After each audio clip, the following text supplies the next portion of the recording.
ಚುನಾವಣೆಯ ಬಳಿಕ ಕಳೆದ ವರ್ಷ ಚನ್ನರಾಯಪಟ್ಟಣದಲ್ಲಿ ಇರುವಂಥ ಇಲ್ಲಿಯೂರಮ್ಮನ ದೇವಾಲಯಕ್ಕೆ ಭೇಟಿ ಕೊಟ್ಟಿದ್ದೆ.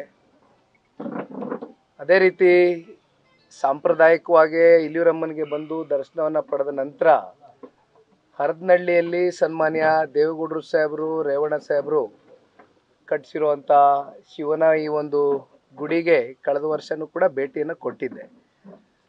ಆ ಹಿನ್ನೆಲೆಯಲ್ಲಿ ನನ್ನ ಧರ್ಮಪತ್ನಿ ಅವರ ಮನಸ್ಸಿನಲ್ಲಿ ಮನೆ ದೇವರಿಗೆ ಒಂದು ಭೇಟಿ ಕೊಡಬೇಕು ಅಂತಕ್ಕಂಥದ್ದು ಅವರು ಅಂದ್ಕೊಂಡಿದ್ರು ಅಂತಕ್ಕಂಥದ್ದನ್ನು ನನ್ನ ಹತ್ರ ವಿಷಯ ಮುಟ್ಟಿಸಿದಾಗ ನಾನು ಕೂಡ ಒಂದು ವರ್ಷ ಆಗಿತ್ತು, ಹಾಗಾಗಿ ಬಂದು ಭಗವಂತನ ಒಂದು ದರ್ಶನ ಪಡಿತಕ್ಕಂಥ ಕೆಲಸ ಮಾಡಿದ್ದೇನೆ, ಪ್ರಾರ್ಥನೆ ಸಲ್ಲಿಸಿದ್ದೇನೆ. ಜೊತೆಯಲ್ಲಿ ನಮ್ಮ ಜಿಲ್ಲೆಯ ನೂತನ ನಮ್ಮ ಹಾಸನ ವಿಧಾನಸಭಾ ಕ್ಷೇತ್ರದ ಶಾಸಕರಾಗಿರ್ತಕ್ಕಂಥ ನನ್ನ ಸಹೋದರರು ಸ್ವರೂಪಣ್ಣವರು ಕೂಡ ನನ್ನ ಜೊತೆಯಲ್ಲಿದ್ದಾರೆ. ಇನ್ನು ಅನೇಕ ಜನ ನಮ್ಮ ಮಾಜಿ ಜಿಲ್ಲಾ ಪಂಚಾಯಿತಿ ಅಧ್ಯಕ್ಷರಾಗಿ ಕೆಲಸ ಮಾಡಿರ್ತಕ್ಕಂಥ ಸತ್ಯನಾರಾಯಣನವರು ಕೂಡ ನಮ್ಮ ಜೊತೆಯಲ್ಲಿ ಇದ್ದಾರೆ. ಬಹುತೇಕರು ಇವತ್ತು ನಮ್ಮ ಪಕ್ಷದ ಕಾರ್ಯಕರ್ತರುಗಳು, ಮುಖಂಡರು ನಮ್ಮ ಜಿಲ್ಲೆಯಾದ್ಯಂತ ಹಲವಾರು ತಾಲೂಕುಗಳಿಂದ ಬಂದು ಇವತ್ತು ನನ್ನ ಜೊತೆಯಲ್ಲಿ ನಿಂತು ನನಗೆ ಸ್ವಾಗತವನ್ನು ಕೋರಿದ್ದಾರೆ. ಜೊತೆಯಲ್ಲಿ ನಾವೆಲ್ಲರೂ ಪ್ರಾರ್ಥನೆಯನ್ನು ಸಲ್ಲಿಸಿದ್ದೇವೆ.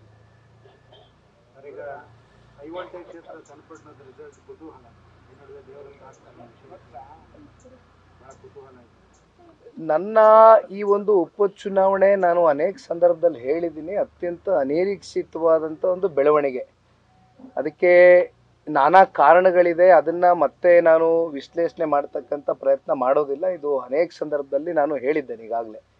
ಎಲ್ಲವೂ ಕೂಡ ಜಗಜ್ಜಾಹಿರ, ಎಲ್ಲ ತೆರೆದ ಪುಸ್ತಕ ರೀತಿಯಲ್ಲಿ ನೋಡಿದ್ದಾರೆ ಇಡೀ ರಾಜ್ಯದ ಜನತೆ.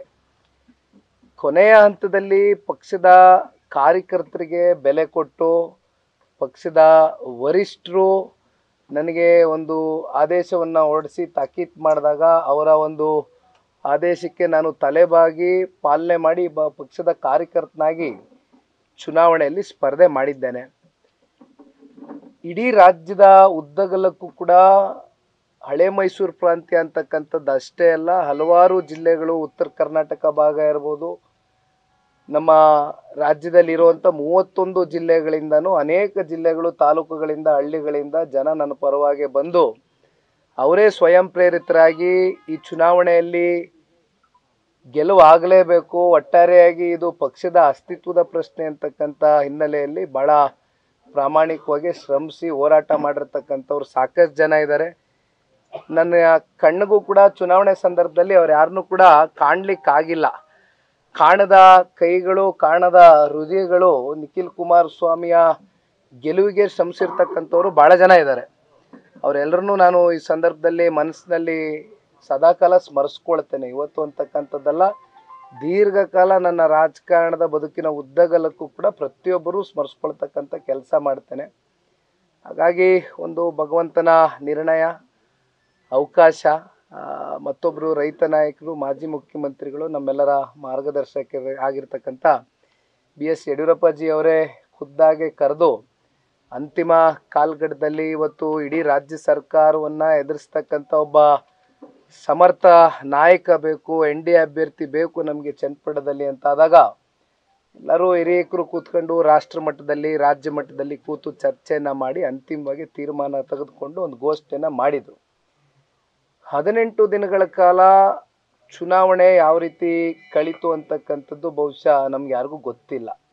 ಇಲ್ಲಿ ಸ್ವರೂಪಣ್ಣ ಅವರು ಇರ್ಬೋದು, ಬಹಳ ಜನ ಇದ್ದಾರೆ. ಈಗ ಒಬ್ಬರ ಹೆಸರು ಹೇಳಿ ಒಬ್ಬರ ಹೆಸರು ಬೀಳ್ತಕ್ಕಂಥ ಪ್ರಶ್ನೆ ಇಲ್ಲ. ಹಾಲಿ ಶಾಸಕರು, ಮಾಜಿ ಶಾಸಕರು, ಮಾಜಿ ಸಚಿವರು ಎಲ್ಲರೂ ಕೂಡ ಅವರವ್ರ ಜವಾಬ್ದಾರಿಗಳನ್ನ ಪಂಚಾಯಿತಿವಾರು ಅವರವ್ರ ಜವಾಬ್ದಾರಿಗಳನ್ನ ವಹಿಸ್ಕೊಂಡು ಚುನಾವಣೆ ಮಾಡಿದ್ದಾರೆ. ನ್ಯೂಸ್ ಫಸ್ಟ್ ನಿರ್ಭೀತಿಯಿಂದ ನಿಮ್ಮ ಪರವಾಗಿ.